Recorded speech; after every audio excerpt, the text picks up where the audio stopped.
দিন যতই যাচ্ছে ডেঙ্গুর প্রকোপ বাড়ছে। আক্রান্ত ও মৃত্যুর রেকর্ড দৈনিক ছাড়িয়ে যাচ্ছে।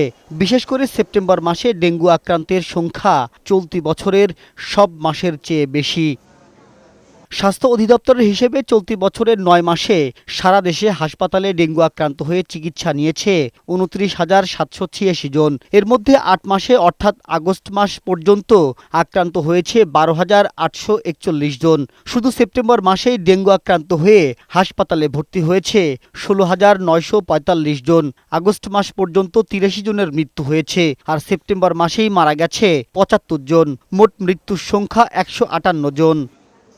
হাসপাতালগুলোতে প্রতিদিন আশঙ্কাজনক হারে বৃদ্ধি পাচ্ছে রোগী ভর্তির সংখ্যা। ডেঙ্গুর নানা জটিলতায় হাসপাতালের বেডে শুয়ে কাতরাচ্ছেন রোগীরা। এখানে আসার ভর্তি করানোর পরে ডেঙ্গু ধরা খাইল। ডেঙ্গুতে এখন চিকিৎসা চলতেছে। খুবই কষ্টের, বাচ্চাকে ভালোভাবে ধরতে পারি না, তারপরে পুরো শরীর ব্যথা। আক্রান্ত হওয়ার পরে সাধারণত আমি প্যারাসিটামল খাওয়ার পরে জ্বর কমে না, তারপর শরীরে শক্তি কমে যাচ্ছিল।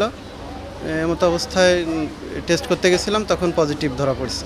ডেঙ্গুর প্রকোপ বাড়ায় রাজধানীর প্রতিটি হাসপাতালে আলাদা সেল গঠন করা হয়েছে। তবুও চাপ সামাল দিতে হিমশিম খেতে হচ্ছে চিকিৎসকদের। কীটতত্ত্ববিদরা বলছেন, সেপ্টেম্বর মাসের তুলনায় অক্টোবরে প্রকোপ আরও বাড়বে। বৃষ্টিপাতের পরিমাণ বাড়ায় মশার বংশবৃদ্ধি পাচ্ছে বলে জানান এই কীটতত্ত্ববিদ। এডিস মশার ঘনত্ব, তাপমাত্রা, আর্দ্রতা, বৃষ্টিপাত এবং ডেঙ্গু রোগীর সংখ্যা, এই কয়েকটি মিলে আমরা যে আর্লি ওয়ার্নিং সিস্টেম তৈরি করি বা প্রেডিকশন বা ফরকাস্টিং মডেল তৈরি করি, সেখানে আমরা দেখতে পাচ্ছি যে অক্টোবর মাসেও ডেঙ্গু পরিস্থিতি খারাপ হবে বা এখনকার তুলনায় আরও বেশি খারাপ হওয়ার একটি সম্ভাবনা আছে, যদি আমরা এখনই এডিস মশারকে সঠিকভাবে নিয়ন্ত্রণ করতে না পারি। ডেঙ্গু রোধে সিটি কর্পোরেশন, পৌরসভা ও ইউনিয়ন পর্যায় পর্যন্ত মশা নিধনে কার্যক্রম জোরদারের পরামর্শ দিয়েছেন এই কীটতত্ত্ববিদ। মাহবুব আজমি, বৈশাখী সংবাদ, ঢাকা।